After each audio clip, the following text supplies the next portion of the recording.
बीमा। वाह, ये शायद इस वीडियो की शुरुआत के लिए मेरे द्वारा कहे गए सबसे रोमांचक शब्दों में से एक था। तो आज हम बीमा के बारे में बात करने जा रहे हैं और मैं वादा करता हूं कि इसे वास्तव में दिलचस्प बनाने की पूरी कोशिश करूंगा। शायद। लेकिन अगर आप जानना चाहते हैं कि बीमा कैसे काम करता है तो जुड़े रहें, क्योंकि यही हम बात करने जा रहे हैं। लेकिन वीडियो पर वापस चलते हैं। बीमा यह एक परेशान करने वाली आवश्यकता है जिसके लिए हम सभी भुगतान करते हैं ताकि यह सुनिश्चित हो सके कि हम भारी कर्ज में ना पड़ें। अगर हमारा घर जल जाए, अगर हमारी कार दुर्घटनाग्रस्त हो जाए या अगर कुछ दुखद होता है, बीमा हमें मानसिक शांति बनाए रखने में मदद करता है, ये जानकर कि अगर कुछ बुरा होता है तो कोई और उसकी मरम्मत के लिए होने वाले खर्च का भुगतान करेगा। हालांकि एक अनजान व्यक्ति के लिए यह थोड़ा उलझन में डालने वाला हो सकता है। मेरा मतलब है, अगर आप घर के बीमा के लिए महीने में $200 का भुगतान करते हैं और केवल 6 महीने बाद आपका घर जल जाता है तो बीमा कंपनी आपको एक नया घर खरीद कर देगी। संभवतः यह सैकड़ों हजारों डॉलर की बात होगी, लेकिन आपने उन्हें केवल खरार $200 दिए होंगे। वे ऐसा क्यों करेंगे? यह है बीमा की ताकत, बेबी। बीमा का मूल सिद्धांत यह है कि एक कंपनी बीमाकर्ता एक निश्चित जोखिम के लिए एक गारंटी प्रदान करती है जो हो सकता है या नहीं भी हो सकता। फिर अन्य पक्ष बीमा धारक उस जोखिम के खिलाफ सुरक्षा के बदले बीमाकर्ता को भुगतान करता है। जब एक समूह के लोग एक ही जोखिम के लिए वही काम करते हैं तो अंततः बीमाकर्ता को बहुत सारी आय मिलती है। लेकिन उस जोखिम के होने की संभावना कई लोगों के बीच फैली हुई है और लगभग समान रहती है। बीमा कंपनियां यह पता लगाकर पैसे कमाती हैं कि उन्हें एक निश्चित जोखिम पर लाभ कमाने के लिए कितनी राशि लानी होगी, जिसमें एक निश्चित संभावना होती है। यह गणना फिर यह प्रभावित करती है कि प्रत्येक बीमा धारक हर महीने कितना भुगतान करता है। आमतौर पर यह सरल गणित है, लेकिन वास्तव में बीमा कंपनियों के पास इसके लिए अत्यधिक जटिल मॉडल होते हैं। हर बीमा कंपनी की तरह का बीमा नहीं देती। ज्यादातर बीमा कंपनियां अपने खुद के प्रकार के बीमा में विशेषज्ञता हासिल करेंगी। यह इस कारण से है कि प्रत्येक कंपनी को एक जटिल मॉडल विकसित करना होता है ताकि यह सुनिश्चित किया जा सके कि वे लाभ कमाने में सक्षम हैं। अगर आप यह अनुमान लगाते हैं कि हर साल 100 में से एक घर जलता है, लेकिन वास्तव में 100 में से 5 घर जलते हैं, तो आप उन घरों का बीमा करते समय बहुत जल्दी पैसे खोने लगेंगे। आप शायद सभी के बीमा के लिए बहुत कम शुल्क लेंगे और फिर उन 4 अतिरिक्त घरों के लिए जिम्मेदार हो जाएंगे। बीमा कंपनियों के कई प्रकार होते हैं, जैसे ऑटो, स्वास्थ्य, जीवन और गृहस्वामी।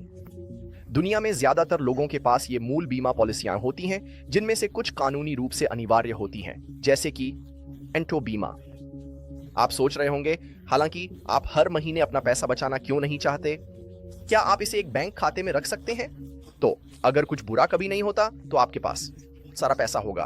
खैर, जबकि यह सच हो सकता है, यह आपको जोखिम के प्रति उजागर कर देता है। अगर आप घर के बीमा पर बचत करने के लिए हर महीने $200 बचाते हैं तो साल के अंत में आपके पास अतिरिक्त $2400 होंगे। हालांकि अगर आपका घर अगले साल जल जाता है तो आप बाहर हो जाएंगे। इसे ठीक करने के लिए जो कुछ $100,000 लगेंगे। यह एक काफी बुरा सौदा है। क्या यह एक जोखिम है जिसे आप लेने के लिए तैयार हैं? संभावना है ऐसा नहीं है। इसलिए बीमा लेना आमतौर पर एक अच्छा विचार है। यह सभी जोखिम, चिंता और वित्तीय बोझ को ले लेता है। यह आपके ऊपर से हटाकर एक बहुत बड़ी कंपनी पर डाल देता है जो इसे वहन कर सकती है। जब आप बीमा को केवल एक कंपनी को अपने जोखिम को स्वीकार करने के लिए भुगतान करने के तरीके के रूप में समझते हैं, तो आप यह समझना शुरू कर सकते हैं कि सिद्धांत में बीमा लगभग किसी भी चीज पर पेश किया जा सकता है। क्या आप चिंतित हैं कि जब आप एक दालचीनी किशमिश बैगेल को टोस्ट कर रहे हैं तो आपका टोस्टर एक किशमिश को अधिक गर्म कर देगा, जिससे वह अचानक प्लाज्मा में फट जाएगा और नष्ट? क्या आपके पूरे पेंट्री में भरे हुए लकी चार्म्स और बेक्ड बीन्स के स्टॉकपाइल बैग हैं?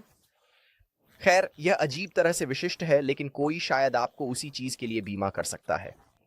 इसी तरह शायद आप वास्तव में आकर्षक हैं और चिंतित हैं कि अगर आप एक बार गिरते हैं तो आपका चेहरा चोटिल हो जाएगा।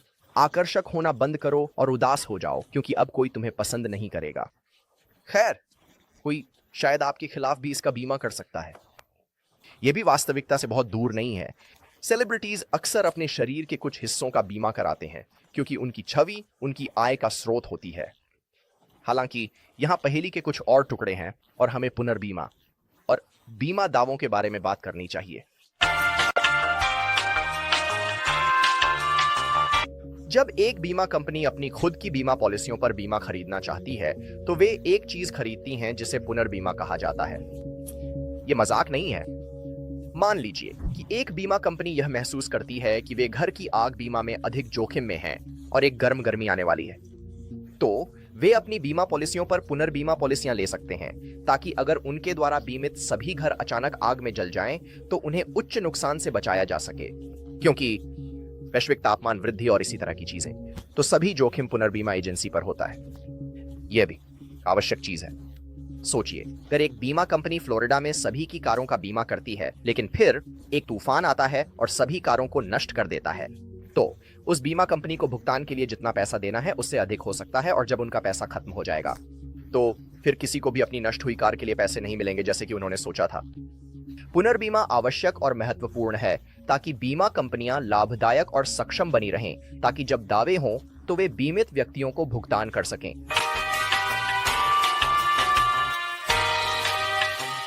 दावों के संदर्भ में, यदि आपके पास कार बीमा है और आप उन्हें दुर्घटनाग्रस्त कार दिखाते हैं तो बीमा कंपनियां स्वतः ही भुगतान नहीं करती हैं।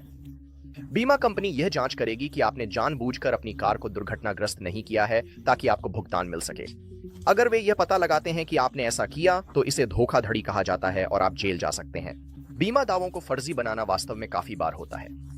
लोग इसे एक तरीके के रूप में देखते हैं ताकि वे कठिन समय में एक बड़ा नकद लाभ प्राप्त कर सकें या फिर किसी कार या घर के भुगतान से बाहर निकल सकें जिसे वे वहन नहीं कर सकते। हालांकि कार बीमा एजेंसियां यह सुनिश्चित करने के लिए उच्च गुणवत्ता के जांचकर्ताओं को नियुक्त करती हैं कि वे गलत भुगतान न करें। तो आप शायद देख सकते हैं कि बीमा एक बड़ा व्यवसाय है, और अगर आपके पास सही मॉडल हैं, सही प्रकार के जोखिम को मानते हैं और अच्छे जांचकर्ता हैं, यह सुनिश्चित करने के लिए कि आपको धोखा नहीं दिया गया है, तो आप बहुत सारा पैसा कमा सकते हैं। इसके विपरीत, अगर आप बीमा खरीदते हैं और कुछ बुरा होता है तो यह आपको बहुत सारा पैसा बचा सकता है। अधिकतर मामलों में बीमा सभी पक्षों के लिए एक जीतने वाला फॉर्मूला है। यह उपभोक्ताओं को बुरी घटनाओं के बारे में कम चिंतित होने में मदद करता है और यह कंपनियों को बहुत सारा पैसा भी देता है। और यही मूल रूप से बीमा से काम करता है। देखो, मैंने तुमसे कहा था कि यह दिलचस्प होने वाला है। शायद, उम्मीद है यह दिलचस्प था। अन्यथा मुझे नहीं पता कि आप अभी भी यहां क्यों हैं। लेकिन हमारे पास और भी वीडियो हैं जिन पर आप शायद यहां क्लिक कर सकते हैं जो दिलचस्प हो सकते हैं। या अगर आप मेरी आवाज सुनकर थक गए हैं तो आप दाईं ओर क्लिक कर सकते हैं। शायद और लोगों के वीडियो होंगे। लेकिन अपने दिन का आनंद लें। बीमा के बारे में जानने के लिए धन्यवाद। हम अगली बार मिलेंगे।